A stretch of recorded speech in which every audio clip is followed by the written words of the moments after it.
Oi, colegas, tudo bem? Hoje a gente vai falar sobre intestinos, né? O que a gente tem que conversar com os nossos pacientes sobre intestinos? Quais são as novidades, que na verdade não são tão novas, porque todo mundo fala disso na internet, né? A gente só não estudou na faculdade, mas algumas pessoas até que sim.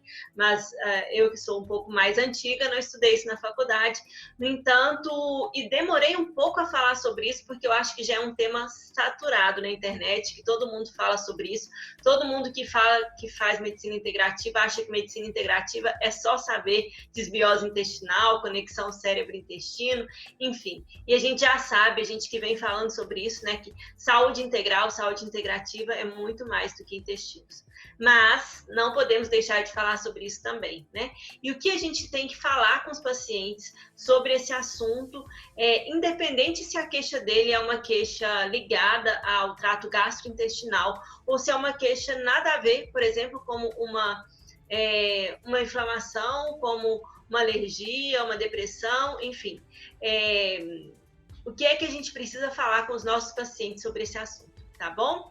Então, o vídeo de hoje a gente vai falar sobre isso, sobre as conexões e o que está por trás da nossa saúde intestinal e como isso afeta a nossa vida e a vida dos nossos pacientes e como nós devemos falar, o que nós devemos dar importância para falar com os pacientes sobre intestinos. Então, a gente vai passar a gente vai fazer um limpo aqui de tópicos que são importantes e como eles podem ser falados com os pacientes, ok? Então, esse aí é o vídeo de hoje.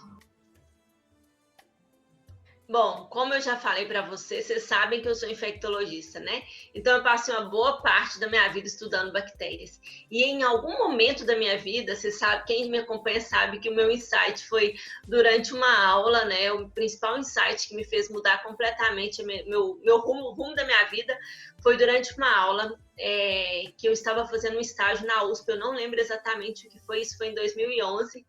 E eu lembro que eu tive uma aula sobre resistência bacteriana e eu acho que era uma aula de E. coli. De E. coli, não tenho certeza, de E. coli ou de acineto. Só sei que nessa aula o professor, ele destrinchava todos os detalhes daquela bactéria e ele, por fim, concluiu que a bactéria tinha mecanismos de resistência que provavelmente formariam outros mecanismos de resistência e que isso faria com que a gente buscasse outros antibióticos para poder conter aquele mecanismo de resistência, a bactéria faria outros mecanismos de resistência, enfim, a gente não chegava a lugar nenhum. E eu já falei sobre isso, né? Que foi nesse dia que eu percebi que sim, as bactérias vão dominar o mundo e que se a gente não tiver uma outra forma de abordar o ser humano, que a gente ficaria à mercê daquilo tudo. Mas aí, gente, estudando os intestinos, eu descobri que as bactérias já dominam o mundo, né? Elas já dominam, por quê? Porque a gente tem mais ou menos de 30 bilhões a 1 trilhão de bactérias diferentes, diversas, habitando o nosso trato gastrointestinal, habitando o nosso corpo. Então, eu gosto muito de falar que nós somos um ecossistema. Tudo que tem fora do planeta Terra tem aqui dentro, né? E aqui dentro é um ecossistema vivíssimo. E eu ouso dizer que os estudos mais recentes têm nos mostrado que esse material genético da bactéria, essa forma simbiótica com a qual nós vivemos com ela, é uma das coisas que mantém a nossa vida. Ou seja, a nossa vida é mantida por causa das bactérias. E o material genético delas, dentro do nosso organismo, é maior, inclusive, do que o nosso. Então, isso é muito louco, mas, ao mesmo tempo, nos faz ver a pequenez da nossa pequenez. Né? A gente acha que é demais, no entanto, nós somos feitos de bactérias, muito mais do que de células próprias. Então, talvez a gente devesse começar a respeitar mais os micro-organismos e o ecossistema como um todo, já que ele também vive dentro da gente, né? Isso aí é porque eu gosto de fazer reflexões e fazer mudanças de percepção. Então, uma das primeiras mudanças é esse olhar. Nós somos um ecossistema. Existem aproximadamente 1 trilhão de bactérias diferentes habitando o nosso organismo.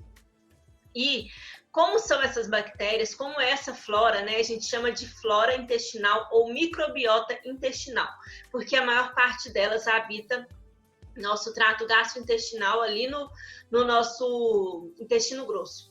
Então, o que acontece, gente? Se nós formos pensar muito, muito, muito bem, né?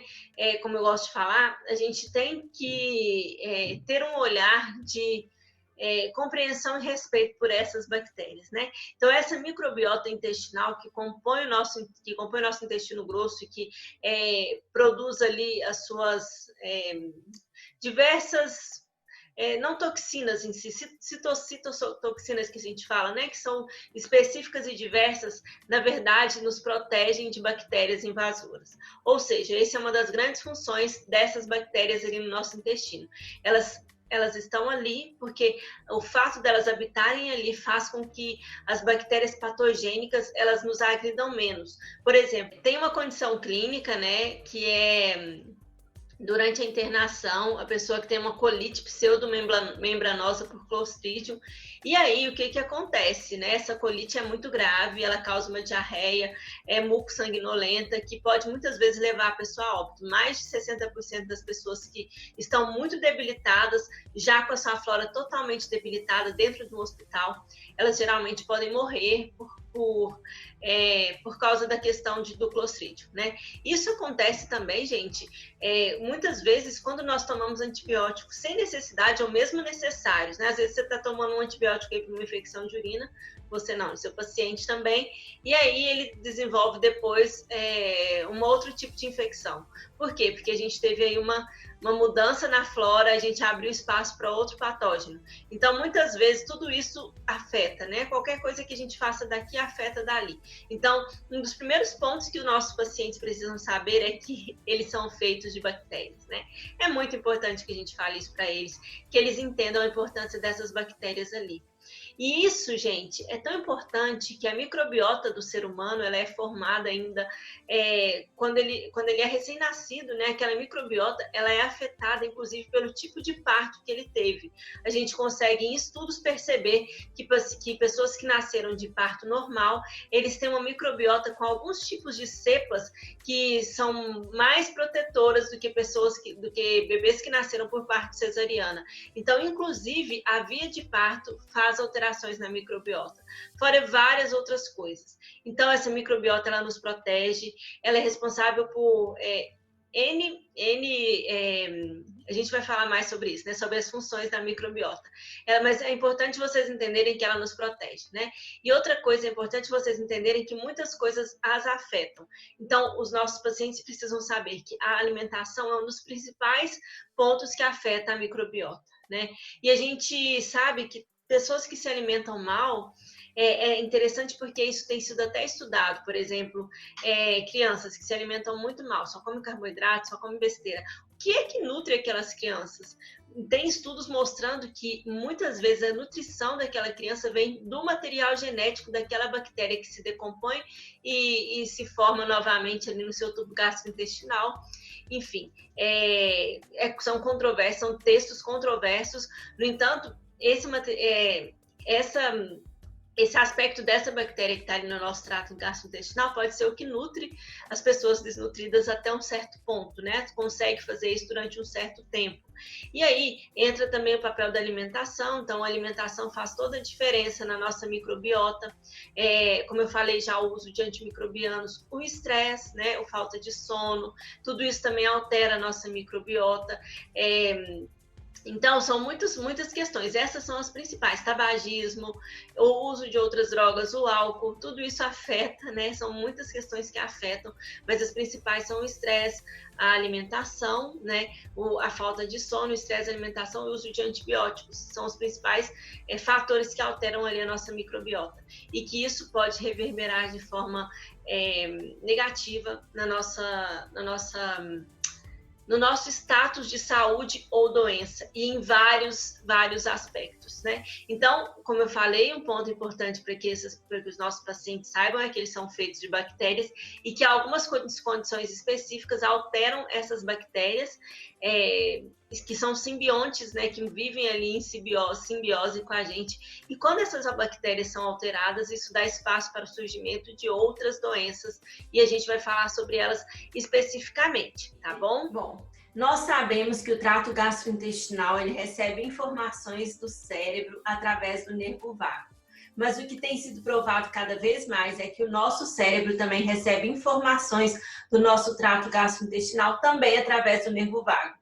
Então, a gente tem aí o sistema aferente, que vem do nosso cérebro até o trato gastrointestinal, e a gente reconhece isso muito facilmente, por exemplo, naquele momento em que você fica nervoso, e aí solta o intestino, tem uma diarreia, né?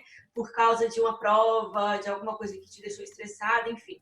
Por causa de questões mentais, né, que são afetadas pelas emoções ali no nosso sistema límbico e que alteram o nosso sistema nervoso simpático parasimpático, que altera o nervo vago e que leva essa informação para as vísceras e aí atinge o trato gastrointestinal.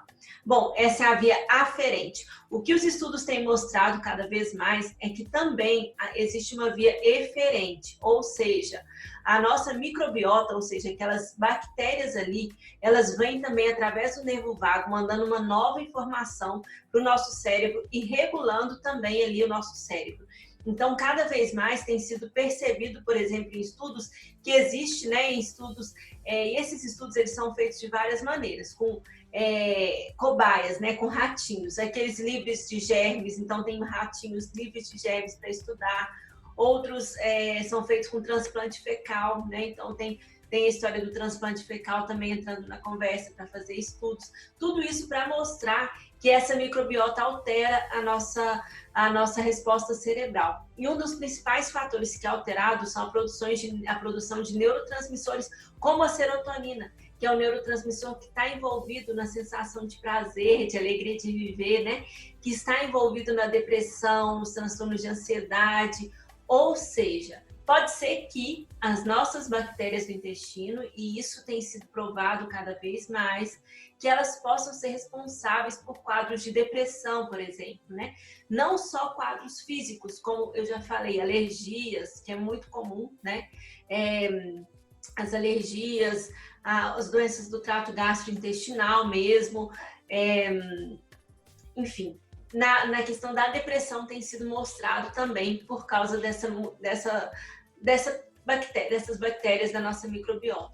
Ou seja, isso é o que eles chamam hoje, né? Muitos, como eu falei, muitos profissionais de medicina integrativa trabalham, tem gente que trabalha praticamente só com isso, com esse aspecto, que é a modulação intestinal, né? Que é a modulação do nosso trato gastrointestinal para que isso responda ali no nosso sistema neuroendócrino, né?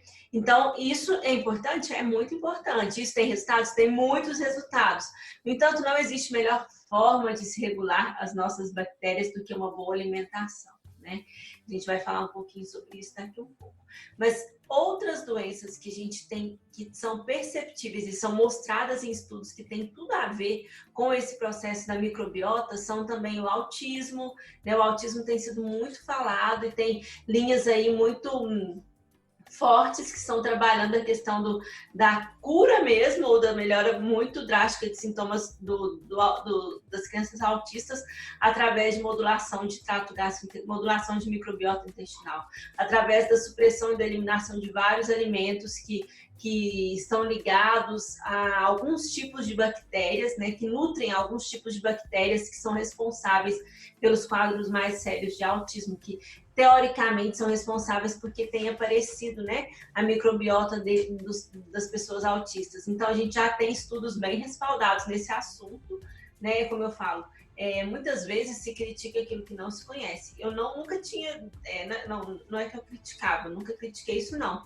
Eu também, como eu nunca critiquei, também nunca falei, né? Mas depois que eu fui buscar algumas revisões, alguns artigos para estudar, eu entendi que realmente esse assunto é sério, que esse assunto realmente é importante. Na verdade, como eu falei, nunca foi diretamente meu foco de ação. Eu trabalho sim com prescrição, indicação, né, de alguns probióticos, porque eu acho que todo mundo se beneficia, mas para mim, por exemplo, não tem nada melhor do que realmente modular a flora intestinal através de uma boa alimentação, de preferência plant-based, e também do uso para mim, o probiótico melhor que existe é o natural, que é o kefir, né? É o que eu uso aqui em casa, é o que eu gosto. Bom, então, essa questão, mas eu tô falando que eu sou uma pessoa com a condição clínica normal, né? Eu não tenho nenhuma doença específica que pode ser muito bem resolvida por uma boa modulação intestinal, da microbiota intestinal, e tem pessoas fazendo isso muito bem, né? Tem profissionais fazendo isso muito bem. Mas é importante que você saiba disso de uma forma simples, para que você possa, inclusive, responder os seus pacientes, já que eles vão te perguntar, já que eles viram vídeos sobre isso na internet, né? Então, é importante que você tenha aí esse conhecimento para que você possa passar para ele, para que você possa, pelo menos, saber responder as perguntas. Então, o autismo é uma das doenças, a depressão também é uma delas, muitas alergias e também condições de demência, como doença de Alzheimer, tem sido levantada a hipótese da microbiota, doença de Parkinson. Então, a gente tem que ficar muito, muito atento mesmo, porque pode ser que a cura esteja simplesmente na mudança, né, na reformulação das bactérias que estão ali no nosso trato gastrointestinal. Isso, gente, é feito de forma muito simples. Como eu falei, a melhor delas, que realmente tem muitos resultados, é a mudança alimentar. Mas existem alguns casos específicos de transplante fecal e tem algumas clínicas que já trabalham com isso, com transplante fecal, né? Dentro do Ayurveda, por exemplo, os intestinos têm um papel importantíssimo. Tanto é que existem tratamentos específicos de limpeza intestinal, né? Para que você possa realmente se depurar, né? A detoxificação, a desintoxicação, ela é feita pela limpeza mesmo dos intestinos. Por exemplo, um dos tratamentos ayurvédicos que é bem conhecido é o Panchakarma, né? Panchakarma, eu acho, que é um tratamento em que a pessoa fica numa imersão de alguns dias, alimentando-se praticamente de uma dieta vegana baseada em plantas e é submetido a algumas terapias para limpeza do trato gastrointestinal. Então, isso tem mostrado muito resultado também, né? A gente tem que ficar atento que os conhecimentos antigos, eles nos trazem muita informação, e se os novos conhecimentos científicos que vêm dentro dos estudos, eles também mostram as mesmas informações, então talvez a gente tenha que se atentar para isso, né? E uma delas é justamente essa questão dos intestinos, né? Então, doenças mais estudadas recentemente são a depressão, Alzheimer, Parkinson, muitas alergias, o autismo muito mesmo, muito fortemente. Como eu falei, você vai encontrar muitos artigos aí se for procurar sobre autismo ligados a essa questão da microbiota intestinal. E também é muito, muito importante que a gente saiba, né, que ali o que a gente pode perceber em estudos é que a alteração da microbiota intestinal por um processo inflamatório próprio, ela altera os níveis de inflamação no corpo todo, né? A mesma reação inflamatória que existe ali da microbiota alterada, né, patogenicamente alterada, isso também gera uma reação em cascata que faz com que aconteça no nosso corpo um processo inflamatório muito semelhante ao que acontece, por exemplo, num quadro de febre, de invasão viral, de invasão de outras bactérias, só que isso vai acontecendo de uma forma crônica, e aí a gente está cronicamente também inflamado, né, com inflamações por causa das alterações da microbiota. Então, por isso que é tão, tão importante, né? Porque às vezes a pessoa tem doenças inflamatórias ao longo de uma vida toda, né? Doenças inflamatórias como diabetes, como hipertensão, como obesidade, e tudo isso tem uma resposta ali quando ela muda e modula a microbiota dela. Então, inclusive nos casos graves de obesidade, a gente tem-se feito estudos que mostram que tem essa alteração da microbiota ali associada também. Então, se vocês quiserem buscar, é só, olha, gente, como eu falo sempre, a minha linha de pesquisa, ela acontece no PubMed, né? Então, eu vou lá e pesquiso conexão cérebro-intestino, microbiota intestinal, desbiose intestinal, né? Todas essas condições para poder encontrar, e aí eu vou atrás dos artigos que me mostram. Pego geralmente alguns de revisão, né? Porque já falam mais especificamente e já trazem ali. Vamos supor que eu pego um artigo de revisão falando sobre as alterações da microbiota e quais as doenças que são relacionadas. Nesse artigo de revisão tem ali falando, por exemplo, especificamente do autismo. Eu vou lá, pego aqueles artigos citados que o autor usou para falar de autismo e vou atrás desses artigos, entendeu? Então, geralmente, um artigo te leva a outro. E é importante, gente, que nós da área integrativa, né, que a gente gosta de energia, que a gente gosta de cura pela imposição das mãos, eu acredito super, porque eu sei que funciona, que a gente sabe que campo funciona, que orações funcionam, que meditação funciona, a gente já tem respaldo científico para isso. Sabe o que a gente tem que fazer? Muito, muito importantemente, de fato, olhar para isso com o olhar da ciência, né? Fazer essa junção da ciência com a filosofia e também com os conhecimentos das linhas ancestrais, das linhas mais antigas. E aí a gente tem a beleza realmente de fazer uma integração, né? Então, esse é um ponto importante que a gente precisa saber que vamos lá buscar no PubMed, como eu gosto de fazer, né? Para ver se o que a gente tem ali de novidade, o que a gente tem ali para acrescentar. E essa questão do cérebro e intestino, a gente já tem muitas coisas ali, tá?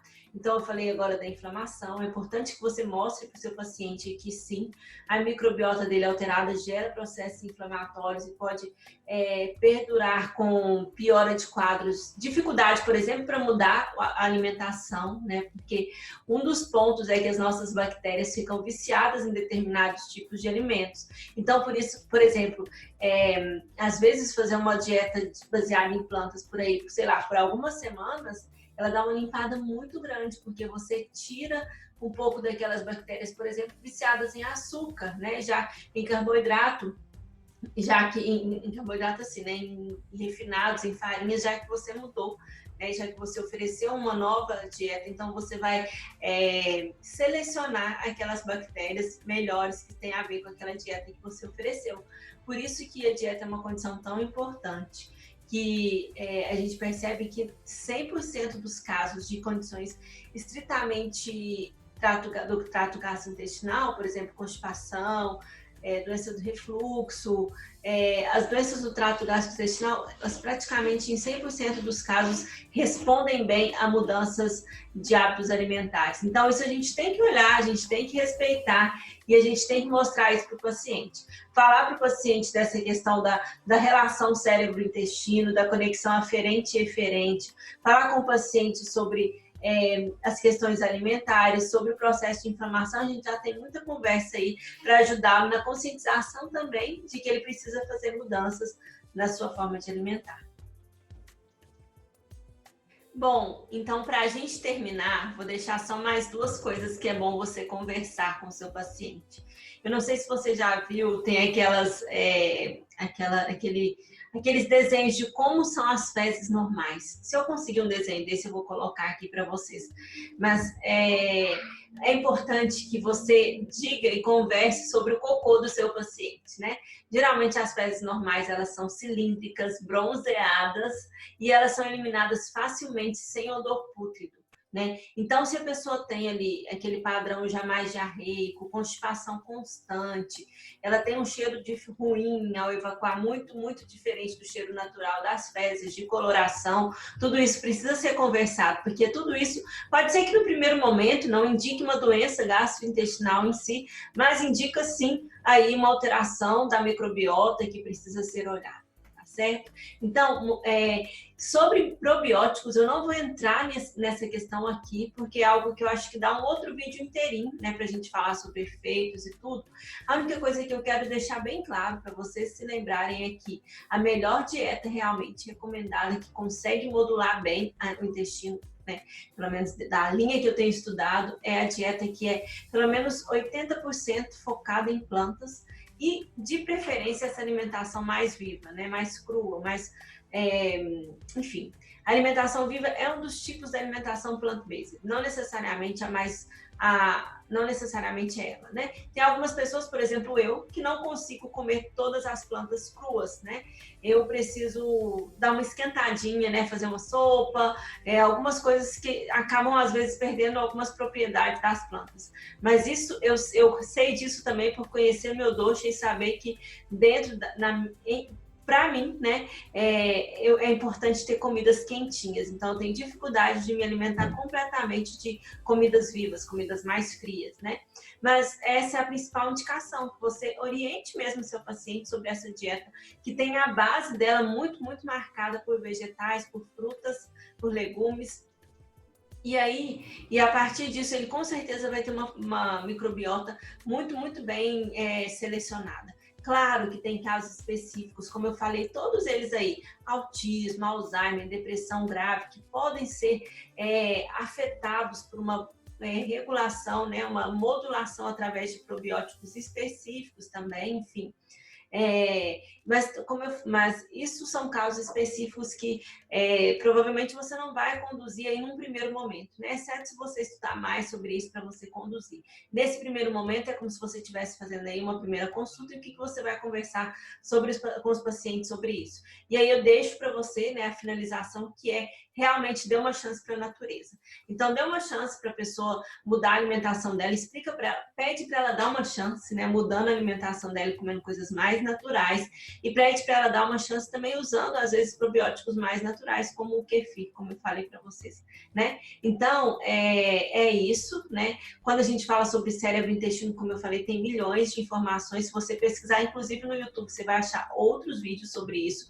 Você vai encontrar outras pessoas falando mais ou menos a mesma coisa que eu estou falando, mas outra percepção, talvez. Mas é porque realmente esse assunto ele se tornou importante, não é à toa, né? Ele é o bambambam das novas descobertas aí da medicina, da ciência, e que pode trazer mais saúde, mais bem-estar para a gente, tá certo? Mas lembre-se que sempre, gente, a cura é simples. Mais simples possível que a gente possa buscar, aquilo é o mais natural e é aquilo que a gente precisa. Eu sempre vou pregar isso, que a cura é simples e ao mesmo tempo é complexa, porque às vezes chegar no simples, para a gente chegar a viver no simples, a gente tem que se despojar de muitas coisas que a gente acredita que são mais verdadeiras, né? Então lembre-se sempre disso, dê uma chance para a natureza e a cura é simples, tá bom? Então até mais, até o próximo vídeo.